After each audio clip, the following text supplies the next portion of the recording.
SJ. Terus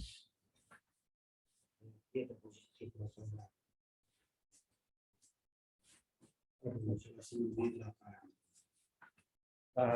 Izin Pak, kuesioner untuk hari ini. Iya.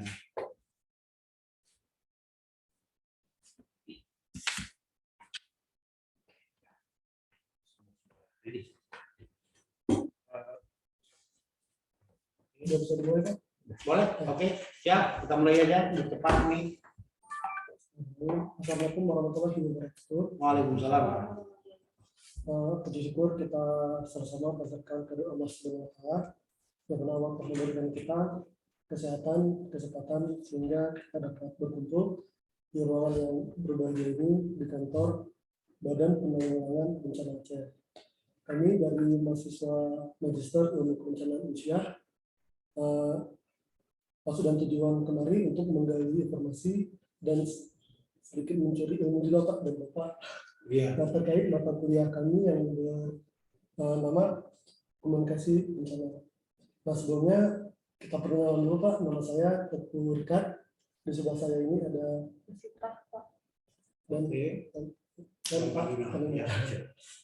Jadi untuk mempersingkat waktu langsung saja kita mulai Pak terkait interview dan wawancara pada hari ini. Baik. Mungkin sebelumnya boleh dikenalin dulu Pak, Bapak siapa dan Baik. Terima kasih. Bismillahirrahmanirrahim. Assalamualaikum warahmatullahi wabarakatuh. Waalaikumsalam. Saya Pak Mirwan, Kabid Darurat Logistik Badan Penanggulangan Bencana Aceh. Saya bergabung di BPBA sejak bulan Juni, 26 Juni 2010.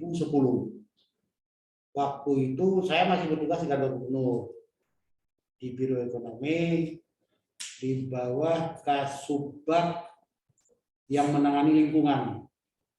2010 bulan 6 tanggal 26 dibentuk BPD atau BPBA dengan dasar hukum atau landasan yuridisnya waktu itu Pergub karena kita belum ada kanun. Nah di situ 2010 itu salah satu proyek di Aceh lanjutan kecil-kecilan dari BRR adalah UNDP DRRA Disaster Risk Reduction Aceh. Output yang ingin dikejar waktu itu adalah kelembagaan, terbentuk lembaga BPBA sebagai amanah turunan dari Undang-Undang Nomor 24 2007 dan seterusnya hingga saat ini. Nah, di BPBA ini waktu saat bergabung awalnya saya sebagai Kasubag Program dan Pelaporan.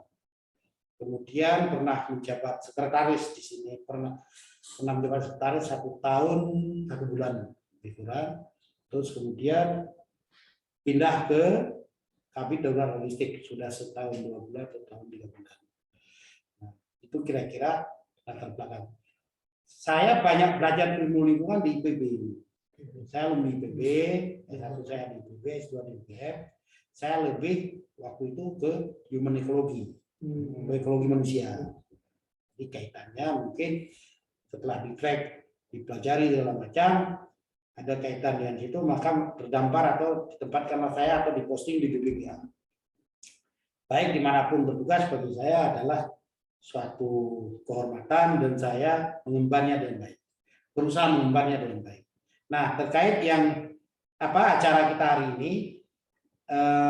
ini ada 6 pertanyaan yang sudah dirumuskan. Yang pertama saya ingin tegaskan dulu bahwa porsi saya memberi keterangan atau mengeksplor ini adalah bukan bagian dari fungsi kehumasan. Karena humas bukan di saya, humas di bawah Kasubag Umum. Jadi di sini hanya murni untuk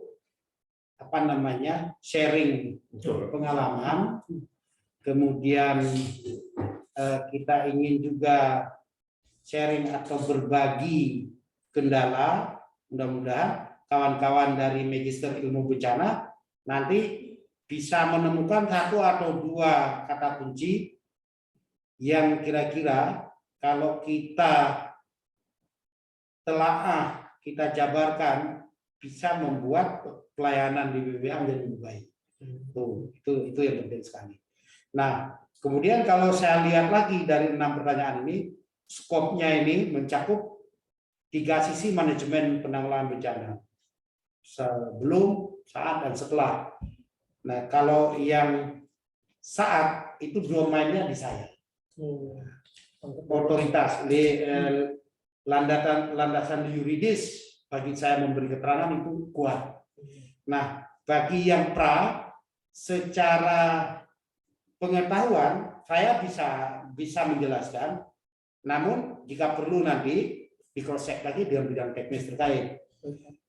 Kemudian kalau untuk pascanya ini, kebetulan kalau kita bikin pie diagram itu sangat dinamis, proporsi pra kadang-kala lebih besar, tapi pada situasi tertentu proporsi saat terjadi bencana sangat dominan. Di sisi yang lain, di paruh waktu yang lain, peran pemulihan yang lebih diutamakan. Nah, berangkat dari skop pertanyaan ini, kebetulan hari ini di Jakarta dibuka langsung oleh Bapak Presiden, kan sedang rakor PB. Isu yang dibicarakan ya isu ini juga momennya. Tadi dibuka oleh Pak Presiden, disampaikan sambutan oleh beberapa menteri. Nah, intinya seperti ini. Ada kesamaan, banyak kesamaan di sini. Nah, terkait pertanyaan atau ini ada bagaimana model atau jalur komunikasi yang telah dibangun oleh BPBA saat pra bencana dan saat terjadi bencana. Saat pra bencana atau pada situasi normal, ya itu kehidupan tentunya berjalan apa adanya, semua by order dengan rule yang sesuai norma, semua tertib, kecuali hanya hal-hal yang berkaitan dengan kriminal, itu di luar konteks bencana. Artinya apa? Bagi kami di BPBA, pada situasi tidak terjadi bencana, itu fungsi edukasi, literasi, kepada sosialisasi, diseminasi kepada semua stakeholder, mengikuti logika pikir pentahelix. Di situ ada pemerintah, ada civil society, ada masyarakat, ada dunia usaha, itu saling satu sama lain menggelinding, berkelindan, membentuk suatu wadah. Apalagi di kita ada yang namanya forum pengurangan risiko. Forum pengurangan risiko ini adalah wadah bagi semua orang yang peduli bencana, baik itu pensiunan TNI, pensiunan pegawai negeri, jurnalis, ketemu baik formal maupun informal, mendiskusikan atau membagi informasi. Tujuannya adalah apa? Pengurangan risiko. Pengurangan risiko yang setiap tahun diukur indeks IRB kita hari ini kan masih pada zona berisiko tinggi. Dengan peran semua pihak, salah satunya adalah ini kan peran para pihak semua ini membangun alur komunikasi agar seluruh pemangku kepentingan itu bisa berbuat satu sama lain untuk menunjang tercapainya penurunan indeks itu. Caranya gimana? Kerentanan kita nggak bisa kita meneliti itu. Kita tidak bisa apa-apa. Ya udah kodrat seperti itu. Kapasitas tingkatkan. Kapasitas masyarakat, kapasitas pemerintahan, dan lain-lain. Tujuannya adalah ketika kapasitas meningkat, atau kerentanan itu konstan, indeksnya karena pembaginya dia kan V per C, itulah indeks risiko. Ketika V-nya kita perbesar, karena pembaginya sudah membesar, C-nya konstan, I-nya pasti akan kecil. Itu dipastikan. Secara matematika seperti itu. Nah, disinilah kami BPBA menggunakan berbagai jalur atau sarana yang ada, media yang ada, mau media cetak, media non cetak atau media sosial, apalagi di era digital sekarang, kita saling berperan semua. Nah, pada saat tidak terjadi bencana menuju terjadi bencana, itu ada satu titik waktu yang namanya ketika potensi yang begitu kuat, potensi ancaman yang begitu kuat atau menjelma menjelang menjadi sebuah kenyataan, BMKG, mitra kerja kita itu, Badan Meteorologi dan Geofisika, mereka secara terjadwal, secara gradual, mereka itu melakukan diseminasi informasi. Baik BMKG pusat yang dikendalikan oleh Pusdal Op BNPB maupun BMKG yang di kantornya di Mataram. Jadi mereka saling share informasi menggunakan media, ada WA group, kemudian dengan surat tertulis, scan. Nah, informasi inilah kita share ke publik. Misalnya mulai tumbuh bibit badai siklon di lautan seberang Melabuh atau seberang Semeru, berpotensi menimbul turbulensi cuaca yang membuat hujan di wilayah pesisir, pantai barat, pantai Aceh, dan seterusnya. Itu ancaman. Biasanya kalau badai itu, kalau sisi barat selatan kan ancamannya itu adalah logistik, suplai logistik, akses jalan melewati Longa, Hulu, Paro sampai Grute, kita itu jalan kiri kanannya itu banyak pohon. Pohon itu akibat pengaruh guyuran hujan atau angin kencang tumbang, dia longsor. Itu ancaman. Nah, ini kita dengan metode komunikasi yang sudah ada seperti tadi, itu diantisipasi. Antisipasi seperti apa? Stakeholder yang terkait dengan jalan, mereka akan standby di sana. Satlantas atau di Polantas, terutama besar, akan waspada di sana.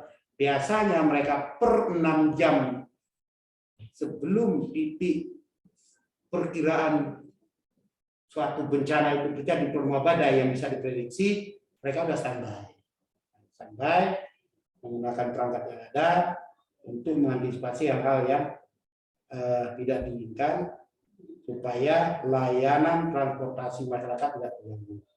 Nah, kemudian ketika potensi itu sudah terjadi, masuk ke darurat. Nah, di sisi darurat itu dinamis sekali pergeserannya. Pada situasi darurat bencana, memang pasca tsunami kemarin, kita tidak terjadi sesuatu situasi darurat yang benar-benar mengganggu kehidupan, itu tidak pernah terjadi lagi. Mudah-mudahan jangan. Ada skala-skala kecil seperti Hulu Paro dulu, itu efek badai juga di 2016. Hulu Paro hujan yang begitu ekstrim menyebabkan longsor, tebing jalan 16, pohon tumbang dan lain-lain. Sehingga waktu itu karena melintasi Kabupaten Aceh Besar dan Aceh Jaya, Pak Gubernur, Pak Zaini waktu itu mengambil menetapkan status darurat bencana. Tapi sangat terbatas, hanya dalam waktu 8 hari. Nah, di luar itu PD Jaya dan gempa besar melintasi 3 kabupaten, PD Jaya Biru juga darurat. Nah, di situasi itu yang paling kuat adalah satu lagi, saya tambahkan lagi, satu lagi di Bener Meriah Aceh Tengah, gempa juga 2014. Itu situasi menjadi concern nasional juga, sehingga kita akan status darurat bencana. Nah, dalam situasi seperti itu, pos koordinasi, posko dibentuk. Nah, dalam situasi itu biasanya gubernur mendelegasi wewenang kepada TNI. Kenapa? Kita tidak meragukan efektivitas, tetapi dengan kendali dari pihak Pemda, terutama terkait dengan pemahaman terhadap regulasi yang bisa berimplikasi pada pembiayaan. Unit PD Jaya waktu itu Gubernur Pak Sudarmo, PJ ya, PJ Pak Sudarmo, PLT Pak Sudarmo tidak mendelegasi wewenang kepada TNI Polri. Beliau mengendalikan diri. Tapi otomatis beliau adalah TNI pensiun. Artinya beliau kuat. Nah, dalam situasi seperti itu, jalur komunikasi yang dibentuk itu adalah cenderung otoriter. Karena dalam konteks bencana tidak ada, pasti masing-masing pihak punya diskresi yang menyebabkan informasi itu semakin ke ujung semakin menyimpang. Contoh yang paling khas itu di PD Jaya, karena Pak Jokowi periode 1 begitu concern terhadap bencana, kemudian datang dua kali ke Aceh pada saat hari keempat bencana, kemudian menjelang hari peletakan batu pertama pembangunan masjid di Trigading. Nah, pada waktu itu satu yang dipesan beliau, apa pesannya? Lakukan upaya penyelamatan dan pembersihan secepatnya agar rehab bisa dilakukan sesegera mungkin. Nah, karena itu pesan dari kepala negara, pesan itu diterjemahkan dalam aksi keseharian di lapangan selama 8-12 hari waktu itu, otoriter. Tidak dibuka ruang diskresi. Jadi semua pihak terlibat di situ, LSM pentahelik kan tadi terlibat di situ, bekerja menurut spesifikasi keahlian masing-masing agar tercapai tujuan, yaitu selamatkan secepat mungkin, kemudian bersihkan puing-puing. Jadi komunikasinya adalah komunikasi, ada kala komunikasinya adalah posko. Inti utama komunikasi di saat darurat bencana adalah pos koordinasi. Pos koordinasi. Pos koordinasi itu di situ dibuat klaster. Ada klaster sosial itu ada subklaster pendidikan, keagamaan, kemudian klaster ekonomi. Di situ ada subklasternya adalah pembangunan kembali. Kemudian ada klaster yang spesifik itu klaster kesehatan. Jadi setiap sore hasil kegiatan jam 8 pagi sampai jam 14 oleh seluruh para pihak yang terlibat di lapangan bawa ke posko. Ini udah khusus untuk situasi darurat, bawa ke pos koordinasi. Sore jam 6 berhenti azan maghrib, selesai sholat maghrib, lanjut sampai jam 10 malam di forum koordinasi tersebut. Itu ada bupati, ada wakil bupati, tiga bupati merapat ke PD Jaya, ada numpang posko utama di PD Jaya, kemudian TNI Polri, LSM semua terkumpul di situ. Nah, sekaligus di dalam forum tersebut mencuat apa yang belum selesai hari ini dilanjutkan besok, atau apa masalah baru yang ditemukan lapangan dituntaskan di hari berikutnya. Dibuat timeline. Misalnya waktu itu pembersihan seluruh puing itu sudah bersih, total puing-puing rumah ibadah. Pasus, kasih siang, harus selesai dalam waktu 7 hari. Jadi semua kekuatan TNI, Polri, Civil Society dan lain-lain bekerja melakukan pembersihan. Klaster kesehatan juga seperti itu, klaster pendidikan juga seperti itu dan lain-lain. Sehingga karena waktu itu situasinya adalah komunikasi terpusat, kan namanya udah komunikasi terpusat. Seperti itu, rehab rekonnya cepat bisa dilakukan. Rencana aksi rehab rekon karena tadi sudah status bencana provinsi, dibuat rencana aksi rehab rekon dalam bentuk regulasinya adalah peraturan gubernur. Di situ berbagi kabupaten melakukan apa, provinsi melakukan apa, nasional melakukan apa, nah, dan itu dijadikan skema untuk pembiayaan. Seperti itu kira-kira untuk yang pertama ini. Nah, yang kedua ini saat terjadi bencana, apakah BPBA memiliki jalur komunikasi baku atau SOP? Punya, pasti. Ini ada regulasi sudah yang memayungi, ada Perka BNPB. Nanti bisa di download Perka BNPB bagaimana jalur komunikasi pada saat darurat, tanggap darurat bencana. PPBA secara normatif kepalanya adalah Sekda, ex officio Pak Sekda. Pelaksananya oleh kepala pelaksana, pejabat eselon 2 yang diangkat oleh gubernur. Karena Pak Sekda adalah ex officio kepala BPBA, beliau punya power seluruh OPD yang ada dalam kendali beliau, beliau bisa memberi perintah komando. Jadi satu komando di bawah Pak Sekda. Nah, ini berlaku nasional. Tidak hanya di sini. Kalau level nasional Pak Presiden terakhir yang mau yang paling nyata peran kita lihat adalah penanganan pandemi. Implikasinya apa? Karena di Jakarta atau di pusat Pak Presiden sudah memerintah mengeluarkan Perpu dan lain-lain di awal-awal. Perwakilan pemerintah pusat di daerah kan gubernur. Gubernur unit kerja terdekat dia adalah Pak Sekda. Pak Sekda, BPBA, Dinkes dan lain-lain. Itu juga alur komunikasi standar ketika darurat bencana. Kebetulan kalau pandemi bencana non alam. Jadi semua berjalan. Nah, memang apa namanya? Kalau kita bikin dua irisan secara normatif dan teoritis dengan irisan praktiknya di lapangan, tidak selalu atau sepenuhnya berimpit 100%.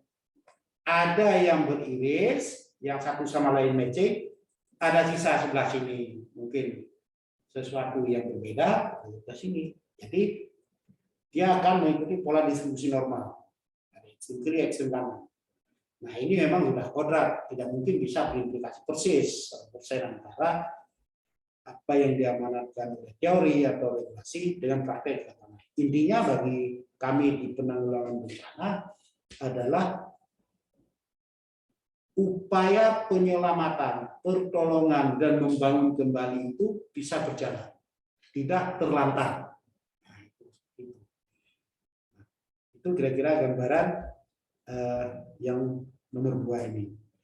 Kemudian yang nomor 3, siapa yang melakukan monitoring di daerah risiko bencana? Siapa ini? Pertanyaan yang diajukan kepada pemerintah. Jawabannya pemerintah. Pemerintah itu ada layer, ada lapisan yang namanya OPD BPBA, ada lapisan yang namanya BMKG, ada lapisan yang namanya BWS Balai Wilayah Sungai, mereka memonitor juga. Ada lapisan yang namanya Tramtikum termasuk Pol PP juga mengikuti itu, memonitor itu. Jadi siapa yang melakukan monitoring? Monitoring dilakukan oleh secara pentahelik, proyekan. Tetapi sekali lagi karena undang-undang atau basis yuridis yang kita miliki dalam Undang-Undang Penanggulangan Bencana dan seluruh turunannya adalah mengamanatkan atau mendeliberasi wewenang yang begitu powerful kepada Kepala BPBA Pak Sekda. Nah, jadi beliaulah satelitnya. Nah, beliau bisa meremot kamera mana bekerja. BPBA, kalau bencana kayak banjir, BPBA, Dinsos, depan, BMKG sebelum sudah mengingatkan akan terjadi curah hujan. Jadi pentahelik kuncinya, pentahelik, ada pemerintah, ada civil society, ada dunia usaha, ada akademis di situ bekerja memonitor situasi. Satu sama lain bekerja secara dinamis, yang satu akan bereaksi terhadap yang lain, membentuk satu pola yang namanya adalah pola kendali atau pola monitoring. Sehingga pada akhirnya apa yang diharapkan? Pelayanan penanggulangan bencana tidak sebagaimana disebut oleh Prof. Yunus, kalau Bapak masih ingat atau Mbak ini masih ingat, di Delta, di sungai di Pakistan dulu ada kelompok miskin yang selalu didurahkan dia. Negara nggak bisa hadir, nggak punya kekuatan untuk hadir karena memang negara miskin. Delta itu adalah jelas wilayah sungai. Di Sungai Gangga itu yang mengalir ke sisi utara membentuk satu daratan dihuni, dan itu sudah ada sejak Pakistan, negara Pakistan berdiri sudah ada. Mau dipindahin nggak bisa. Akhirnya ya dibiarkan. Nah, di kita tidak terjadi itu. Negara pasti hadir di sana untuk melayani, memberi pelayanan penanggulangan bencana baik pada saat sebelum, setelah, dan pasca atau pada saat terjadi. Contoh konkret, Pusong kalau di Langsa itu pasti, Bang. Dia pulau kecil, banjir selalu, kalau rob pasti. Tambah lagi climate change yang sudah begitu nyata. Setiap pasang purnama mereka terendam. Mau kita relokasi mereka nggak mau, kosnya juga mahal. Akhirnya pembiaran. Nah, akhirnya apa yang terjadi di sana? Situasi itu dikendalikan. Kalau situasi robnya sudah begitu mengkhawatirkan, kelompok-kelompok rentan dievakuasi ke darat. Disediakanlah ambulan macam speedboat seperti itu. Artinya semua dicampuri, campur tangan pemerintah hadir, tidak weak state ya, tidak seperti negara lemah. Jadi di situ itu yang melakukan monitoring kita tadi pentahelik lagi saya katakan. Nah, BPBA berperan, tidak ada yang dominan satu sama lain, hanya waktu saja. Misalkan kalau pada saat BMKG memberi informasi karena ada potensi ancaman curah hujan tinggi, ya mereka dominan. Mereka memberi informasi melalui jalur komunikasi yang kita miliki tadi, oleh kita diseminasi kepada seluruh kabupaten kota, kepada praktisi, kepada orari, rapi, semua mengikuti. Kalau terjadi apa-apa cepat bergerak. Nah, itu seperti itu. Kemudian di Aceh sendiri nomor 4-nya, apakah latihan peringatan dini? Kalau ini, walaupun peristiwanya sudah hampir 17 tahun, tsunami, ingatan kita masih cukup bagus untuk betapa rugi, betapa dahsyat, betapa hancurnya tsunami, akibat betapa tingginya kematian akibat ketidaktahuan.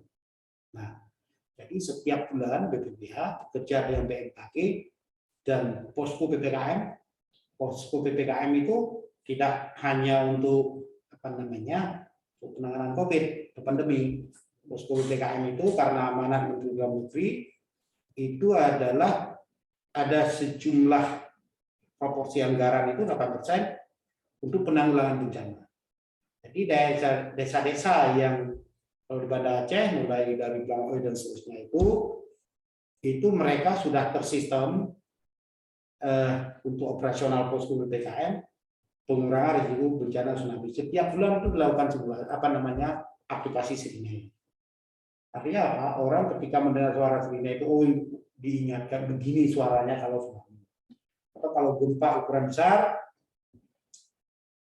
aparat pemerintah menyanyikan alarm seperti ini, kita harus ini. Kemudian rambu-rambu evakuasi juga dipasang. Cuma rambu evakuasi kita pasang adalah konteks pada saat tidak ada pandemi. Kita tahu pada situasi panik itu crowded.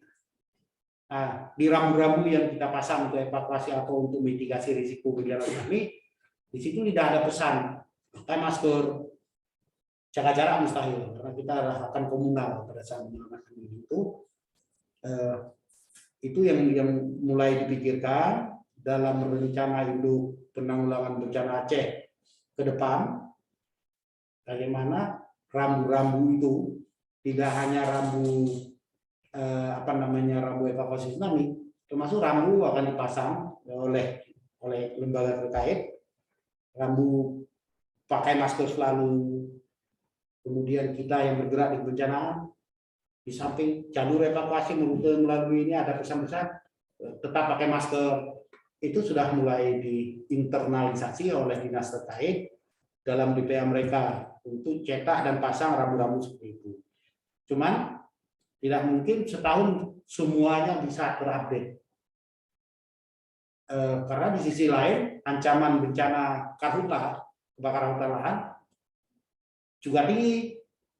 Seiring berjalan perubahan iklim yang semakin nyata, itu juga semakin tinggi. Jadi rambu karhutla juga harus diupdate. Seperti itu. Nah, di Aceh sendiri, maka di Aceh sendiri pelatihan-pelatihan seperti ini dilakukan terus, simulasi.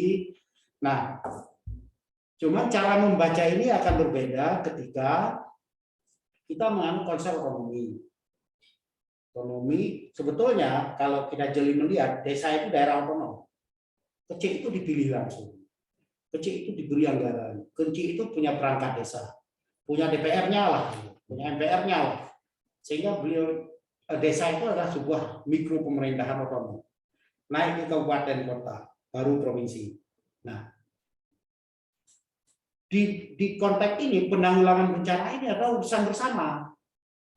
Provinsi tidak punya wilayah. Provinsi hanya memetakan di mana potensi banjir, di mana potensi tsunami, di mana potensi tanah longsor, di mana potensi banjir yang terjadi secara terus-menerus. Tetapi potensi-potensi yang dipetakan oleh provinsi diterjemahkan oleh kabupaten kota. Kabupaten kota lah yang melakukan simulasi atau adaptasi mitigasi lah bahasa umumnya secara general. Nah, provinsi tidak mungkin, misalnya daerah Lampung, Blangko dan seterusnya sana itu adalah rawan tsunami. Tidak mungkin provinsi melakukan simulasi setiap katakanlah periode 6 bulan sekali. Tidak mungkin. Karena apa? Itu kewenangannya pemerintah kota. Pemerintah kota lah yang harus. Nah, pemerintah kota juga tidak mungkin membuat kolosal, apalagi dalam konteks seperti ini. Cari agen-agen pengubah, imam masjid, atau masyarakat lainnya, kader-kader kesehatan, atau para relawan bencana, diingatkan terus. Kali dia modul dicetak oleh BPBD. Nah, karena bencana penanggulangan bencana urusan konkuren, urusan bersama, jadi kerjanya itu adalah kerja bersama. Keberhasilan adalah keberhasilan kolaboratif. Jadi yang namanya yang tadi indeks risiko bencana itu diukur karena meningkatnya yang pertama, meningkatnya kapasitas individu terhadap pemahaman bencana. Individu terakumulasi dalam keluarga, keluarga terakumulasi dalam RT, RW dan desa, desa, kabupaten, pemerintah Aceh. Kalau di level individu tidak terjadi pergerakan atau terjadi pergerakan sangat kecil, provinsi akan menderita indeks risiko bencananya tidak pernah terkoreksi. Jadi di level rumah tangga, di level individu tadi, gampang. Makanya bagus sisi positif dari penanganan COVID kemarin terbentuk PPKM, posko PPKM salah satunya ke sana. Kita engage sana. Jadi memang ada hikmahnya di balik ini. Posko PPKM itu sekarang ini pandemi tahun ketiga, posko PPKM 12 tahun. Dulu ada PPKM darurat, PPKM transisi, kemudian PPKM level. Sekarang ada PPKM level. Nah, di PPKM ini desa ada satu unit tugas penanggulangan bencana. Nah, di situ kita isi suatu BPBD, BPBA, BPBD ke desa. Setiap musrenbangnya desa, ini kan lagi musim-musimnya ini terima transfer dana desa. Nah, seluruh relawan desa dibekali itu. Mudah-mudahan ini menjadi titik masuk untuk mewujudkan daerah Aceh aman. Kira-kira mimpi kita semua sama. Mudah-mudahan itu bisa tercapai. Kalau daerah-daerah seperti Kota Banda Aceh atau berbatasan Banda Aceh dengan Aceh Pusat, kita tidak khawatir. Yang kita khawatirkan kan di pedalaman. Memang populasinya sedikit. Contoh Tangsel. Tangsel itu populasinya tidak seberapa dibanding dengan Langoi. Tapi setiap tahun ada bencana, banjir bandang, longsor. Nah, jadi itu Pemda Pidi, walaupun itu ibaratnya itu apa ya, setitik sebuah sel dalam tubuh, tapi kalau tidak dikendalikan menjadi kanker, kita ingatkan terus. Dan Aceh Utara banjir, kita ingatkan terus. Karena apa? Tidak cukup punya sumber daya yang memadai untuk penanganan banjir dengan model seperti Kota Banda Aceh, Aceh Besar bebas banjir karena sodetan Kurung Aceh. Dulu kan ada loan dari JIK segala macam. Sekarang dalam konteks pandemi seperti ini, pertumbuhan ekonomi seluruh negara terganggu. Siapa yang mau beri bantuan? Apalagi Indonesia sekarang sudah menjadi menengah bawah penghasilan. Kalau kemarin udah middle income country kita, sekarang kan sudah turun. Jadi itu jangan harap. Walaupun waduk Kerto ada yang dibangun, segala macam, jangan harap akan ada efek seperti efek sodetan Kurung Aceh bisa membebaskan peneliti dan sekitarnya bebas banjir. Mustahil. Pendekatan struktural itu dilakukan pada konteks negara dalam kondisi sangat-sangat produktif. PDB-nya bagus, fiskalnya bagus. Nah, sekarang semua terganggu. Misalkan daerah Lutskun atau utara sekitarnya mau dibuat pendekatan struktural, bangun kanal, bangun itu nggak bisa. Mahal sekali, kita cukup punya energi. Jadi lebih ke non struktur yang tadi pemerintahan kampung melalui unit kerja PPKM-nya itu ingatkan terus minimal banjir itu yang harus kita terima setiap tahun, tetapi tidak sampai membuat korban jiwa dan harta yang berlebihan. Caranya masing-masing kampung sudah mulai dijalankan. Itu seperti itu. Sambil minum, silakan Bang Panglima. Terima kasih Pak.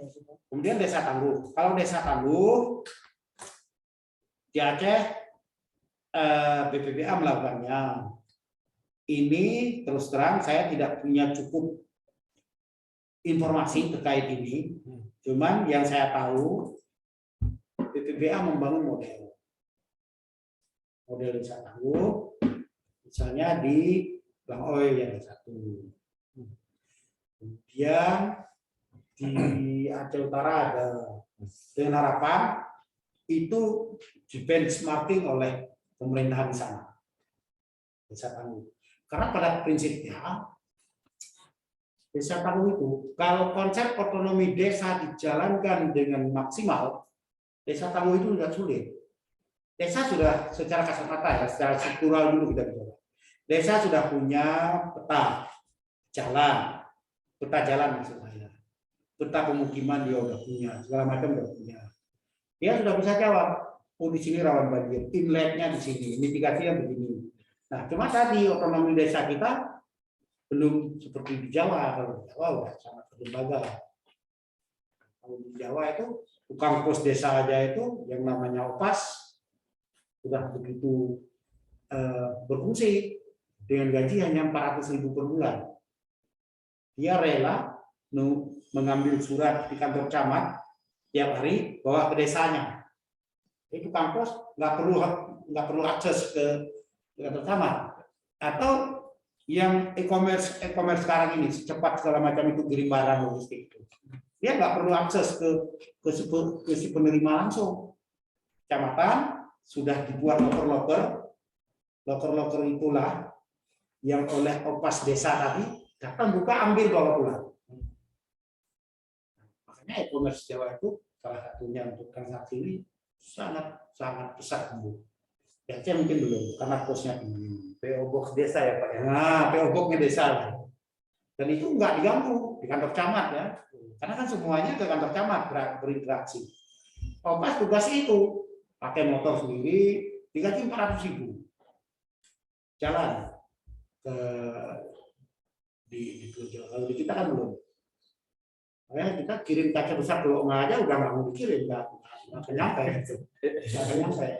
Sampai tahun depan. Karena kelembagaan desanya belum optimal. Efeknya ke semua layanan penanggulangan bencana, layanan ekonomi dan lain-lain. Itu kira-kira. Nah, untuk Desa Tangguh, BPBA dengan keterbatasan, yang pertama bukan keterbatasan anggaran itu paling kita. Cuma kan wewenang itu kan penanggulangan bencana. Salah satu subsektornya adalah Desa Tangguh. Itu adalah urusannya pemerintah otonom, kabupaten kota. Dalam hal ini dijawabkan oleh desa atau kampung.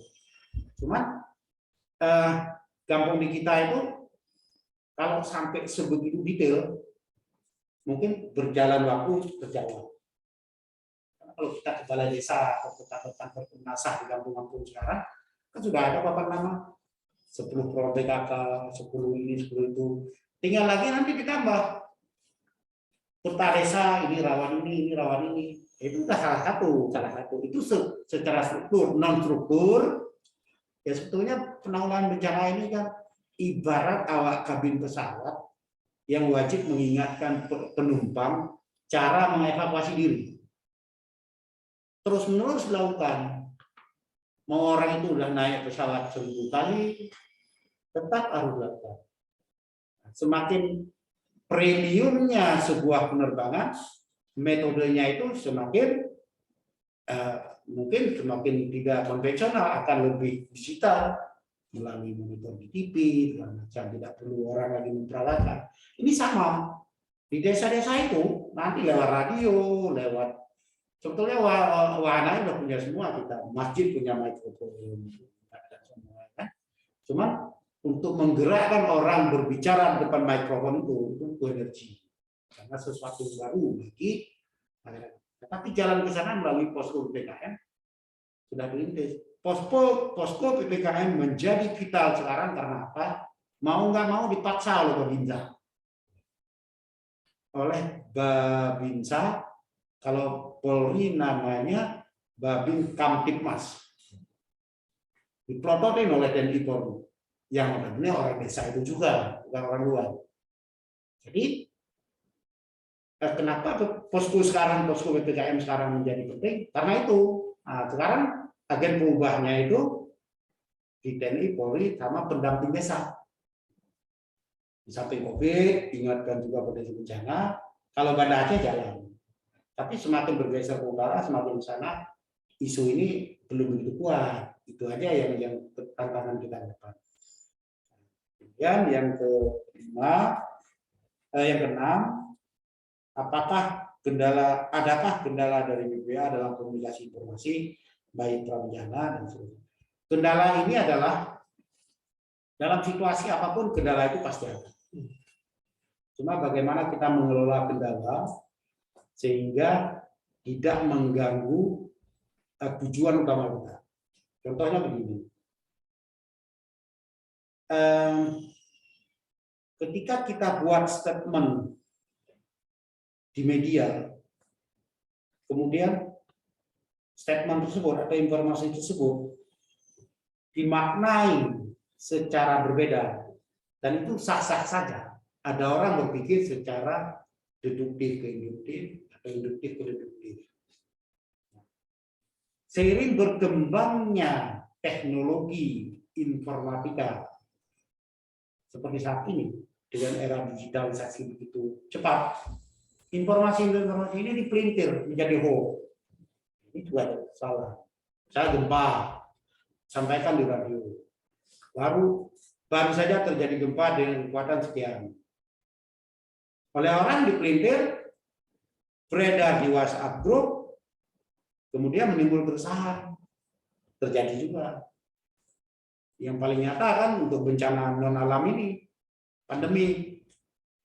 Misalnya sekarang lah yang dalam minggu-minggu terakhir sedang gencar-gencarnya kita melakukan percepatan vaksinasi. Lalu para pihak baik Pemda, Polri membuatlah spanduk segala macam. Spanduk ini dipelintir sedemikian rupa yang dibawa ke depan apa akan ada sembako. Jadi orang berbondong-bondong datang untuk memperoleh sembako. Sembakonya terbatas. Sampai itu timbul kekecewaan. Nggak mau datang pada kesempatan berikutnya. Nah, atau kita ditipu, beredar informasi ini ke seantero jalan. Jangan datang, ditipu. Ada juga, tapi itulah tantangan. Karena apa? Di era demokrasi seperti hari ini, semua orang bebas berkomunikasi, semua orang bebas berbicara, dan dalam konteks ini hampir pada kondisi tertentu ya, timbul weak state, negara lemah. Kita bikin aduan ke Polri, itu bukan deliknya katanya, atau bagaimana mengungkapkannya. Ya itu memang tantangan, khususnya terkait penanggulangan bencana non alam pandemi. Itu nyata sekali. Betapa banyaknya energi harus dikuras hanya untuk meluruskan informasi. Padahal karena di kita kan tidak semua orang melek digital ya. Kalau yang melek digital, dia bisa lihat, oh enggak, di sini begini, kenapa diputar ke sana lagi atau diputar di ini itu. Tapi kan dari total populasi kita yang melek digital informasi itu mungkin proporsinya hanya 30%. 70%, sisanya itu pada kisaran 2/3-nya antara pernah dan tidak memahami. Sisanya lagi sekitar 30% dari yang kita tadi adalah para lansia dan orang dengan literasi kebencanaan yang sangat rendah. Sangat rendah. Jadi ya itu tantangannya. Kalau Mas Syafli bilang filsuf politik, sosiologis politik itu bilang, kapan itu selesai? Nunggu punah generasi itu. Ya itu cara alam kan. Tapi kita kan nggak boleh seperti itu. Nggak boleh ngomong seperti itu. Karena kepunahan itu pasti terjadi. Cuman bagaimana mengatasi terjadinya generasi berikutnya yang tadi tidak melek, yang ini lebih melek. Keterlambatan pemerintah juga jadi persoalan. Memang itu dialektika berpikir yang tidak pernah berakhir dalam konteks kita menyelenggara pemerintahan. Jadi seperti itu kira-kira informasi yang bisa saya sampaikan. Jika ada hal-hal yang tidak bermanfaat ya diabaikan. Kalau ada hal-hal yang perlu dieksplor lebih lanjut, silakan. Kemudian jika ada hal-hal yang ingin diklarifikasi ke pihak lain juga silakan. Karena apa? Kita ingin idealnya ya setelah barat mesin padi loh. Kalau saya belajar dulu di ilmu lingkungan manusia itu, kita berpikir itu persis seperti mesin giling padi. Yang satu putar kiri, yang satu putar ke kanan. Padi melintasi penggilingan itu sehingga sekamnya terlepas, keluar bulir beras. Berasnya itu digosok sekali lagi, keluar dedak. Pada terakhir adalah beras yang mengkilap. Nah, dialektis berpikirnya seperti itu. Satu harus putar kiri, satu putar kanan. Kalau semua memutar manut, itu saya kira dunia akademis sudah bermasalah. Seperti itu kira-kira. Siap. Kita kasih kesempatan. Ada yang mau menanggapi? Iya, silakan ditanggapi. Ibu-ibu online, kalau misalnya ada yang mau ditanyakan atau mau ditambahkan, silakan. Atau diklarifikasi, silakan.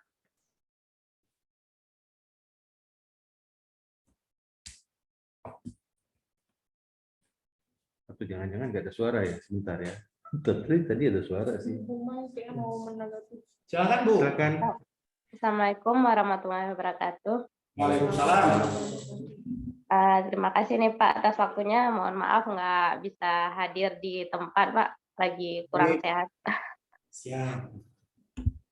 Saya ingin menanyakan Pak, tadi kan Bapak menyatakan kalau provinsi itu sudah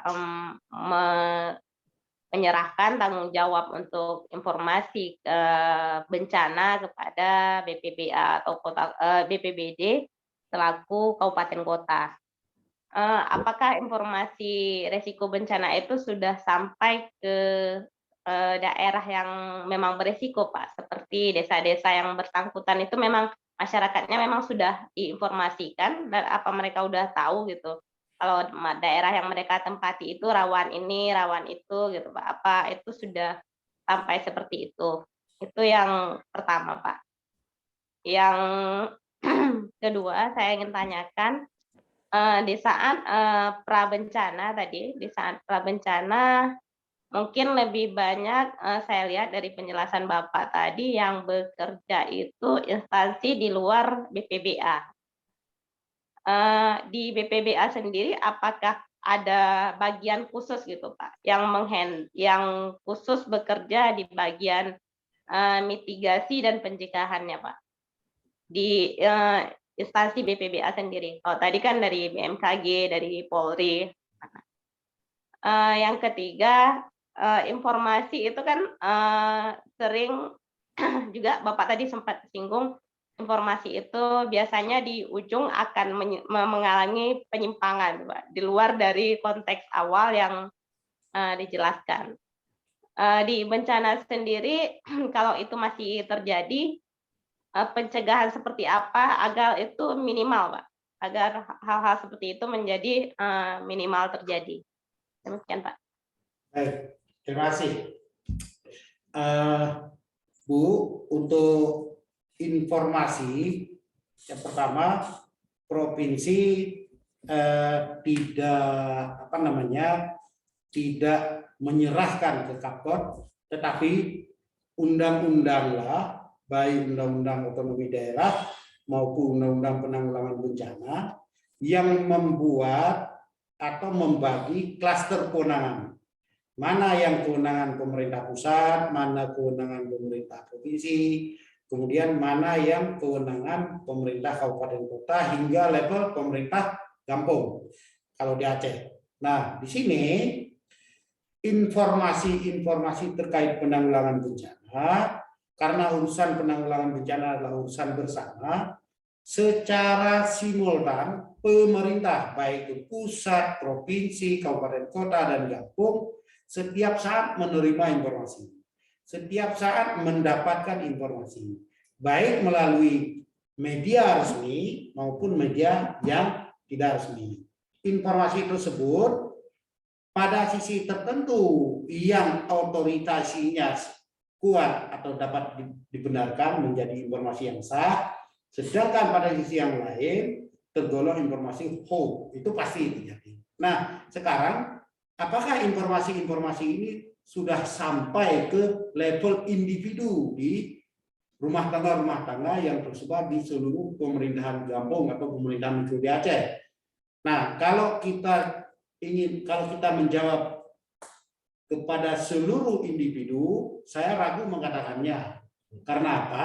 Tidak semua individu di Aceh, terutama individu yang masuk golongan dewasa, baik dewasa awal, dewasa akhir, dan lansia, itu punya cukup jalur mengakses informasi tersebut.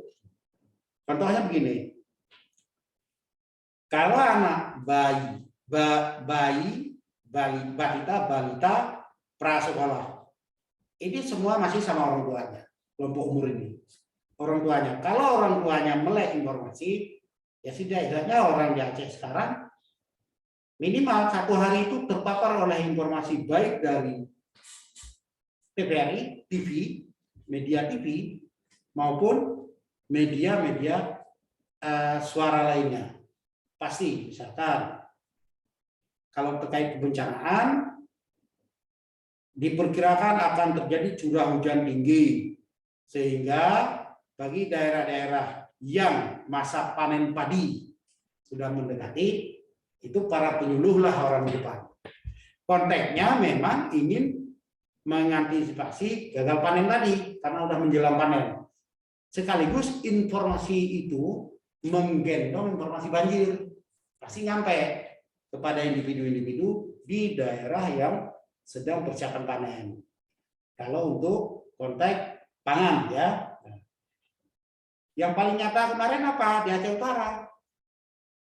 Di bulan November, Kemendagri sudah menyurati gubernur, sehingga gubernur melalui asisten 2 menggelar rapat antisipasi curah hujan tinggi, tidak mengatakan banjir, curah hujan tinggi, karena informasi cuaca itu update-nya kan sangat dinamis. Sehingga bagi daerah-daerah penyangga produksi pangan pantai utara itu harap siaga. Kita buat rapat, kita sampaikan ke kabupaten kota sampai ke level penyuluh. Kalau level penyuluh berarti sudah masuk di level kampung. Karena penyuluh itu adalah selain dia berdomisili di kampung dan bertugas di dinas atau di UPTD, juga dia warga di kampung. Artinya informasi tersampaikan. Waktu itu konteksnya kita ingin menyelamatkan panen karena Aceh Utara adalah daerah penghasil gabah utama Aceh. Sampai informasi itu. Tapi apa yang terjadi? Nunggu di minggu pertama nggak ada hujan, minggu kedua nggak ada hujan. Bulan pertama mulai rintik, bulan kedua artinya Januari atau Desember akhir hujan ekstrim. Dalam hitungan 3 hari banjir. Panen terselesaikan karena tadi nggak ada hujan. karena dia hanya menunggu hitungan 7 hari untuk pekan. Tapi masyarakat kita gagal mengantisipasi atau memitigasi atau meradaptasi terhadap harta-harta di rumahnya. Ya setidaknya kalau udah terendam banjir, pakaian, lemari, tempat tidur, apalagi kan sekarang hampir dapat dipastikan 60% populasi warga desa itu tempat tidurnya tidak lagi seperti tempat tidur zaman dulu. Kalau terendam air, beratnya itu menjadi 10 kali lipat. Gagal antisipasi. Baru kemudian, itu yang kecil-kecil saja, belum yang lain-lain. Belum lagi dokumen-dokumen. Ijazahnya lah, ini itulah. Belum lagi di situ. Artinya apa? Informasi tersampaikan sampai ke level terbawah, yaitu individu atau rumah tangga. Cuman, karena informasi itu terjadi kejadian yang atau konten informasi itu berupa bencana terjadi dalam rentang waktu yang agak lama, kita cenderung abai risikonya. Itu fakta. Hal yang sama kalau menurut saya, kalau misalkan mudah-mudahan jalan terjadi tsunami besok jam 10, yang meninggal itu akan sama. Karena kita ada banyak yang menyampaikan ini. Begitu panik, begitu situasi terjadi panik, begitu panik, nalar dan akal saya sudah nggak ada, disitulah terjadi kekacauan. Sama, kajian kemarin juga seperti itu, di Aceh Utara, di Timur. Nah, artinya yang ingin saya katakan adalah informasi tersampaikan, cuman aktualnya dari sebuah informasi itu sering meleset. Dan kita tidak punya power atau kemampuan untuk mengendalikan ini. Nah, paling kita hanya berupaya bagaimana agar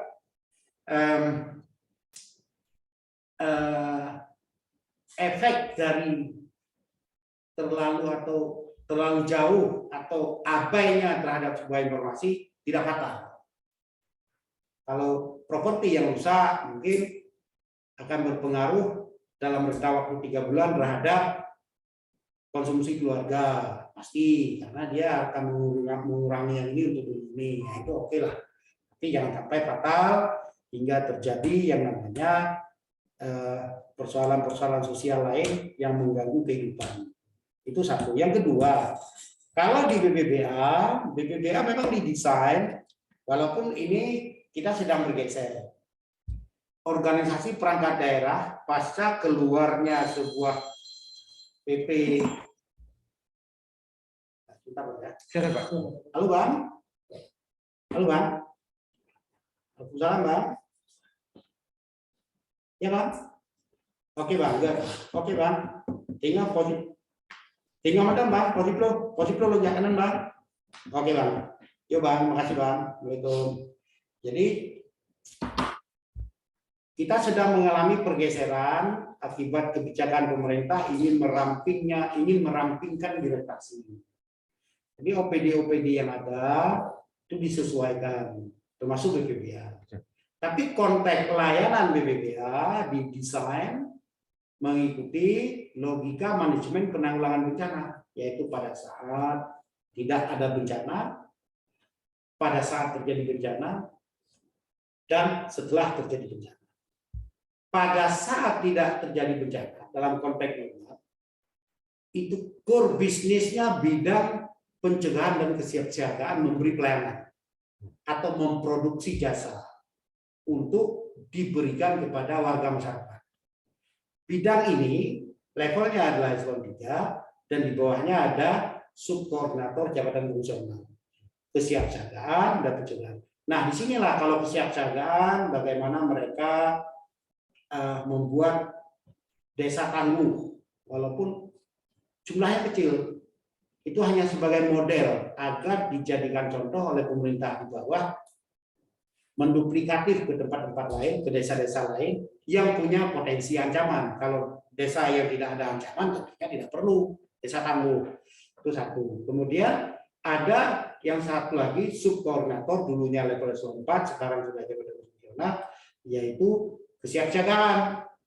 Pada saat potensi bencana begitu membuat, mereka menyiapkan atau mempersiapkan aktivasi rencana kontingensi. Artinya rencana kontingensi sudah ada, kita punya beberapa rencana kontingensi seperti banjir, tidak semua bencana, karena apa? Seperti kita beli handphone, hanya fitur-fitur yang penting aja yang kita isi.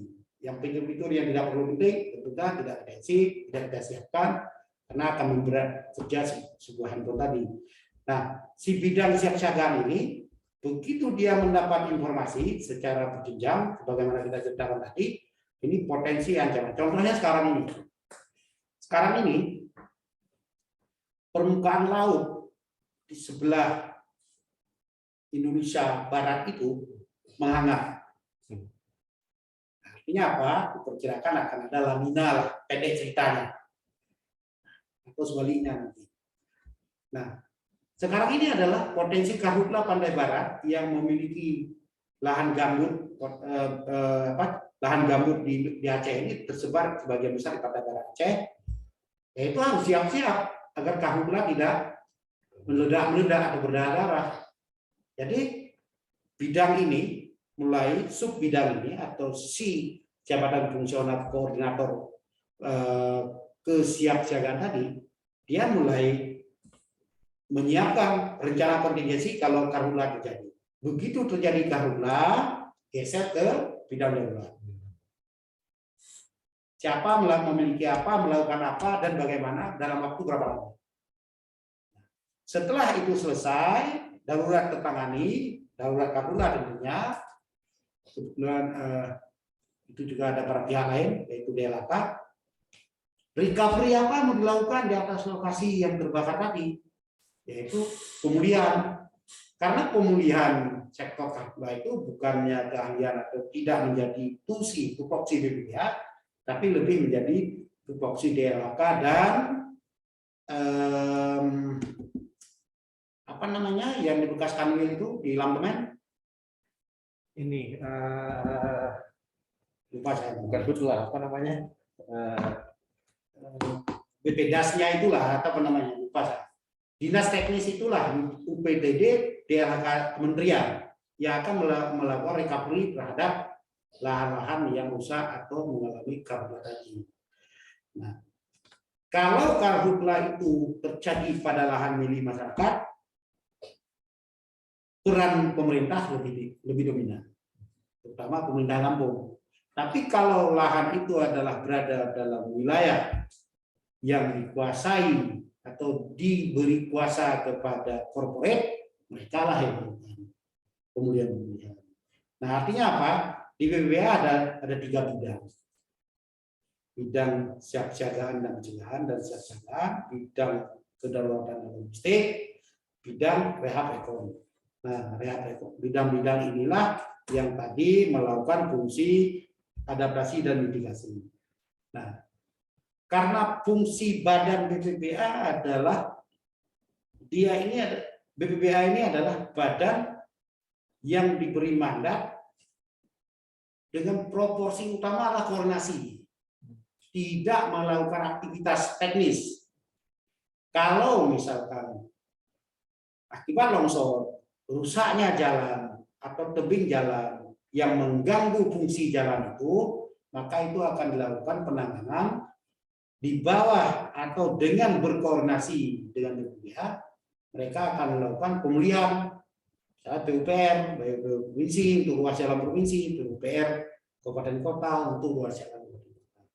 Kemudian pertanian juga seperti itu dan lain-lain. Jadi BPBA tidak diberi mandat. Ya memang BPBA nggak bisa kalau diberi mandat jadi super body, tidak bisa. Kita dibatasi undang-undang memang seperti itu agar peran dan fungsi OPD atau lembaga-lembaga pemberangkat kerja pemerintah lainnya tidak terganggu. Atau yang paling nyata ingin dihindari tidak overlap. Kalau overlap peran dan wewenang akan memicu terjadinya main area korupsi. Itu makanya dibatasi. Maka dari itu BPBA punya 3 bidang untuk memberi pelayanan adaptasi dan mitigasi bencana secara umum. Terakhir, informasi. Mengenai informasi ini, memang terus terang ya, kita Indonesia termasuk salah satu informasi yang dengan mudah memelintir informasi menjadi sebuah Indonesia. Ukurannya apa? Atau bagaimana kita pantau itu? Dalam penanganan pandemi COVID-19 yang sedang berlangsung, ini memasuki tahun ketiga, hampir dapat dipastikan karena misinformasi atau terjadinya pemahaman yang semakin ke ujung seperti pesan berantai ya. Semakin ke ujung itu semakin semakin berbeda dengan yang sesungguhnya, dan itu mengganggu fungsi layanan.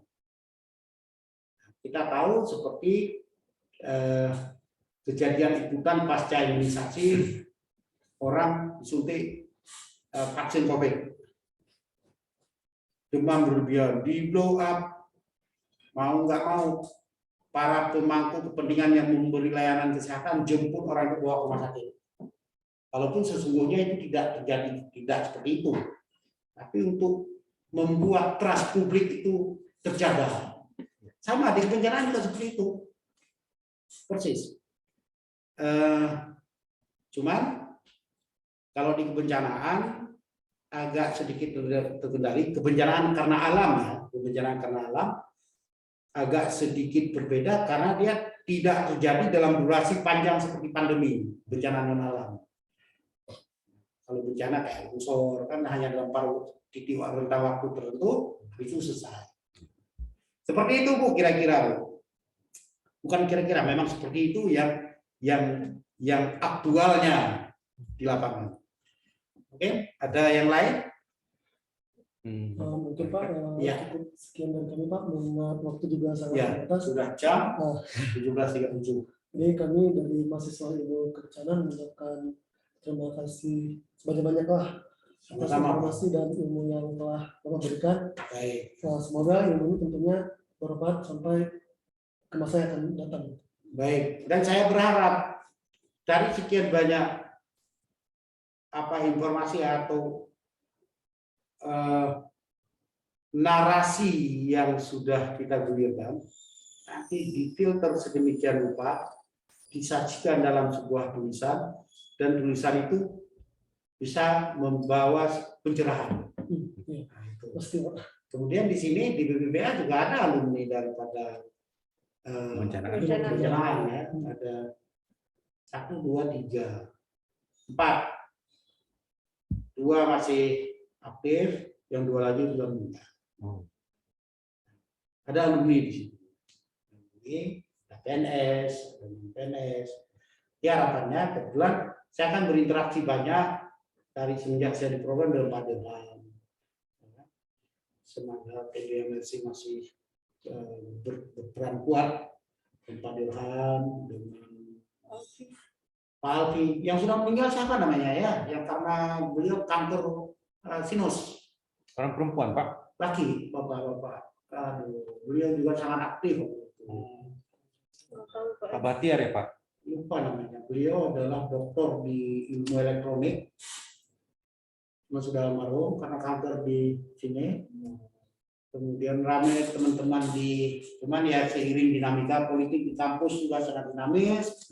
Teman-teman ini yang tadinya begitu concern dalam mitigasi dan adaptasi risiko bencana di Aceh, karena situasi bergerak ke sektor atau ke bidang yang lain, sehingga ya sedikit mengalami pemudaran.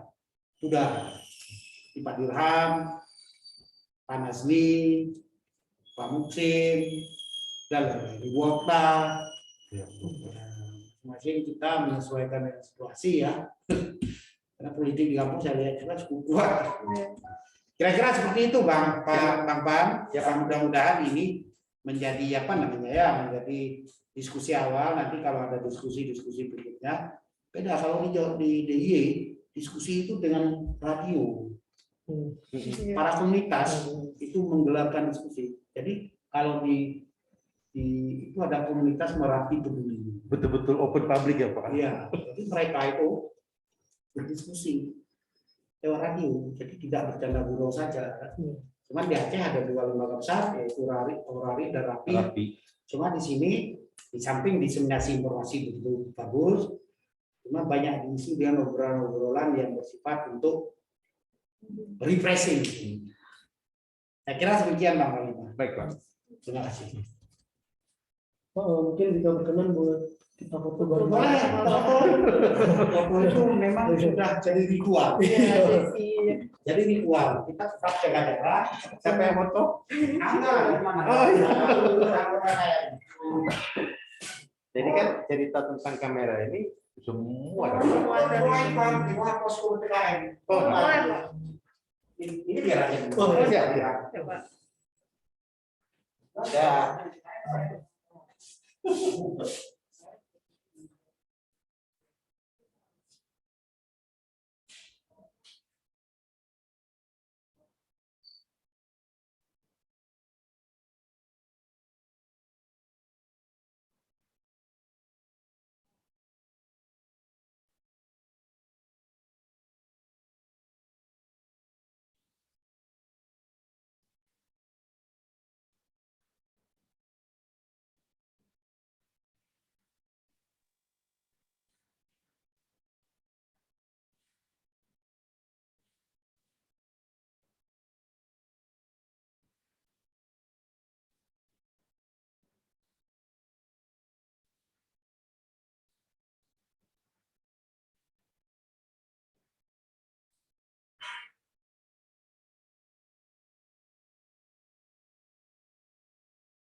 Berarti boleh ceritakan akses informasi-informasi yang difoto dalam bentuk jurnal, kecil-kecilan, buku, karya-karya kreatif lainnya.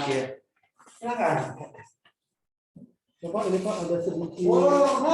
Dari Ini dikasih oleh dari teman-teman. Oh, terima kasih. Mul, nih. Terima kasih. Kalau saya lebih banyak pada membantu Pak Sekda untuk urusan PPKM. PPKM itu adalah jadi apa ya? Jadi primadona lah. Kalau PPKM udah jalan, walaupun COVID-nya tinggi, orang pemerintah pusat akan diam. Tapi kalau PPKM nggak jalan, kasus tinggi, ya habis. Ibu dibully ya.